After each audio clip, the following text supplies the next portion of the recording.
I asked 50 Catholic apologists, philosophers, theologians, and influencers one question: what is the best argument for the existence of God? In today's episode, I'm going to break down their answers and what this means for how we as Christians should answer atheism and proclaim the gospel of Jesus Christ to a thoroughly secular world.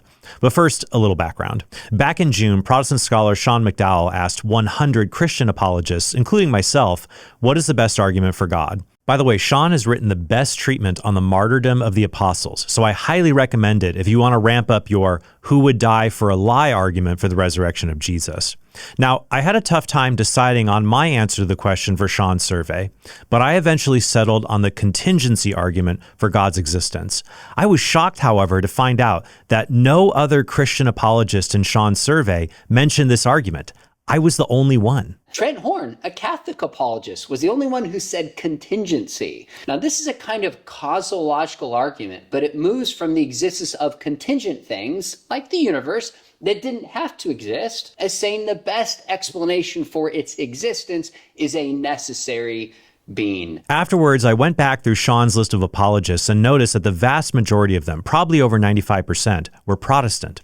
Many of them were associated with the Talbot School of Theology, which is part of the evangelical Biola University. So that got me thinking, what would Catholic scholars say about this same question, and how might their results mirror or diverge from these Protestant scholars? So I sent out a bunch of emails, and I ended up getting 50 responses. I wanted to make it to the full 100, but things have been a tad busy, having to work and manage a lot of household duties while my wife Laura recovers from brain cancer treatment.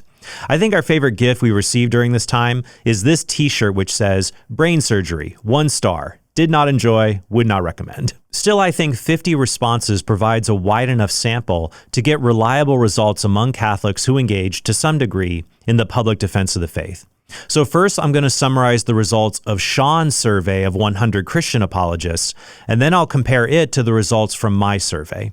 Sean divided up the arguments for God's existence into 5 categories, and here's how his respondents fell into those categories. Number 1 were existential arguments, about 5.5% of respondents. Number 2 were unique arguments, a kind of grab bag, if you will, at about 12%. Number 3 were arguments related to the evidence for Jesus at about 14%. Number 4 was the moral argument at about 21% of respondents. And finally was creation. At about 47% of respondents picked one of these arguments as the best for showing God exists. Now, here's how the Catholic apologists came out using Sean's categories. Number 1, existential arguments, 0%. Sean used the example of John Lennox saying a transformed life is the best evidence for God.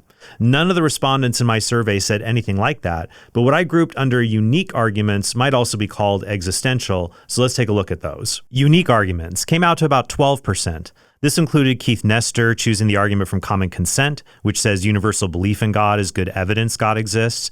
Catholic apologist Gary Machuda, who said the argument from the existence of abstract objects like numbers shows God exists. And Peter Kraft said the best argument for God is the argument from beauty. I love how Kraft puts it in his handbook for Christian apologetics. There is the music of Johann Sebastian Bach. Therefore, there must be a God. You either see this one or you don't. Next, we have evidence for Jesus, and in my survey, this also came out to about 12%. We have Stephanie Gray Connors reprising her answer from Sean's survey with Christ's resurrection, Biblical Bookworm, who mentions the teachings of Christ, and also things like Eucharistic miracles, which as a Catholic, I will say counts as Jesus. When it comes to the moral argument, this one came in lower among Catholic apologists at 12%. Eric Sammons from Crisis Magazine and philosophy professor Logan Gage were among those who voted for this argument.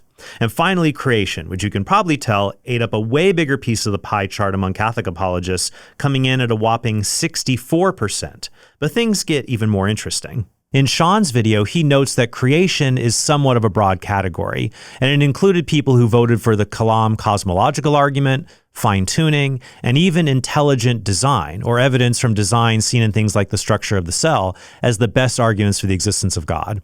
However, in my survey, only one respondent, Adrian from Sips with Sarah, picked the Kalam cosmological argument, and only 2 respondents, Cameron Bertuzzi and Luis Dizon, picked the fine-tuning argument as the best argument for the existence of God. And no respondent picked intelligent design or evidence from the biological structure of living organisms. What's interesting is that one of the most famous defenders of intelligent design, Michael Behe, is Catholic. However, the intelligent design movement tends to be overwhelmingly Protestant, and Catholic philosophers are usually quite critical of it. So what part of creation did the Catholic apologists in my survey pick as being the best reason to believe that God exists?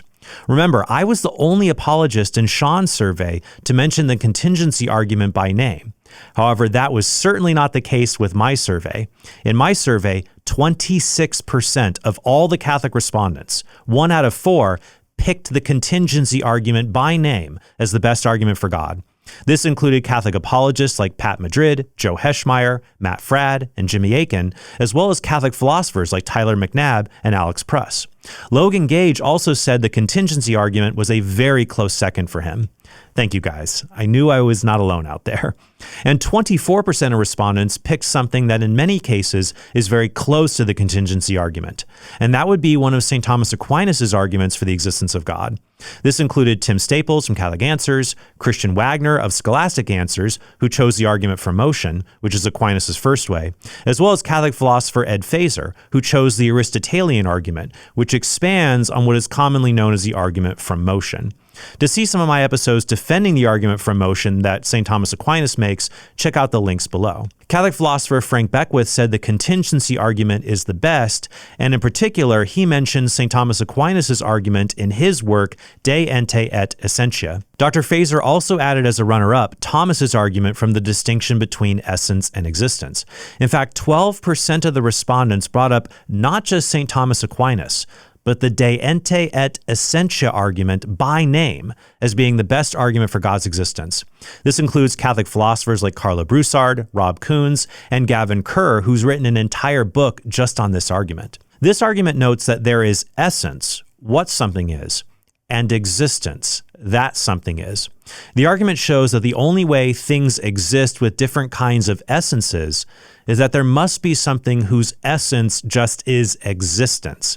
And that reality is most fittingly called God. Now, there's a lot more that can be said about the argument, and I'll save a defense of it for a future episode, though I'll link to some defenses of it in the description below.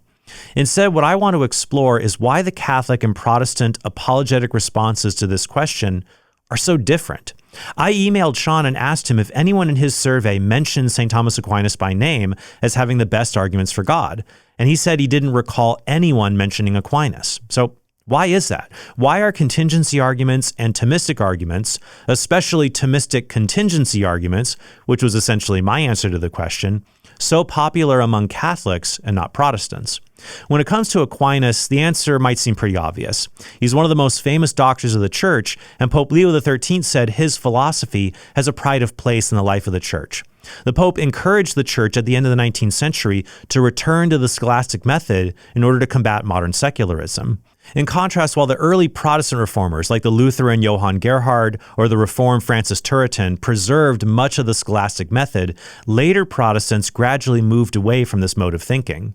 Instead of viewing the universe through the lens of God's continual conservation of material, formal, essential, and finally ordered causal series that actively sustain everything in existence, these newer Protestants saw the universe as being more like a great machine that God made in the past and now lovingly watches over in the present. Proving God made the universe relied more on inferences from the presence of design, as can be seen in the 18th century Protestant scholar William Paley's famous watchmaker argument for God. This gave way to modern intelligent design arguments I mentioned earlier. Under this view, God ended up becoming one all-powerful being among other beings who, like them, is subject to time and laws of existence.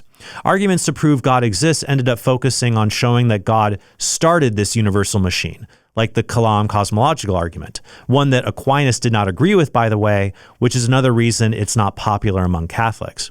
Or that God designed this big universe machine. This stands in contrast to classical theism's view that God simply is being itself. For example, when I spoke at a Protestant apologetic conference on God's existence years ago, only one other speaker, along with me, agreed that God has no parts, and that God is timeless. The rest of the Protestant speakers of this conference held to what Father Brian Davies calls theistic personalism. God is a being, but not the infinite active being that sustains all beings. Unlike the Kalam or design arguments, classical theist defenses of God show not just that a powerful being created the universe in the past, who itself may no longer exist, but that the infinite active being itself created and sustains the universe, and so it still exists because it just is existence itself. Finally, I think many Protestants don't use St. Thomas Aquinas' arguments because they either simply aren't familiar with them, or because there's a fear that Aquinas is a kind of gateway drug to Catholicism. Catholic author Doug Beaumont's book, Evangelical Exodus, describes several students at Southern Evangelical Seminary who became Catholic due to the school's heavy emphasis on studying Aquinas, in spite of its Protestant mission. One review in the Protestant journal Themelios says this: "For all intents and purposes, St. Thomas Aquinas was the seminary's patron saint." Another author admits that the first thing that brought me to Catholicism was the Thomism at SES. Frank Beckwith was once the president of the Evangelical Theological Society, but he stepped down in May of 2007 after his decision to revert to the Catholic faith of his childhood. I remember discussing this bombshell with a Protestant friend at the time, who himself became Catholic a few years later. Beckwith credits part of his reversion to studying Aquinas, and in 2019 he published the book Never Doubt Thomas, The Catholic Aquinas as Evangelical and Protestant, to show how Aquinas can benefit Protestant readers. And as you might expect, not every Protestant is enthused at that invitation.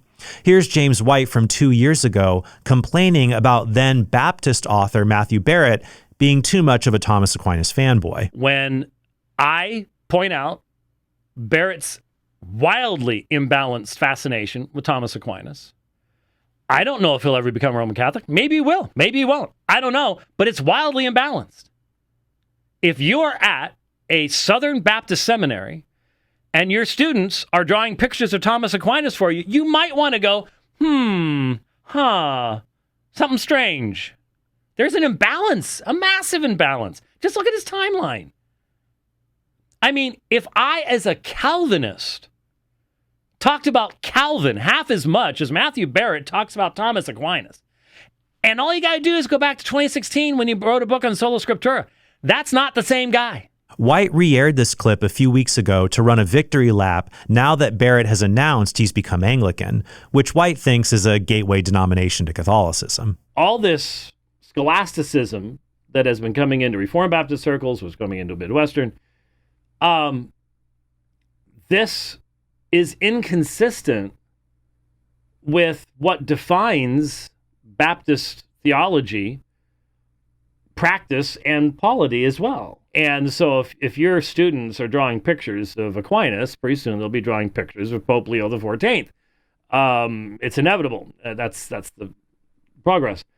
So what I did warn about is that once you collapse on certain foundational issues regarding scriptural sufficiency over against any kind of whatever terminology of tradition you want to use,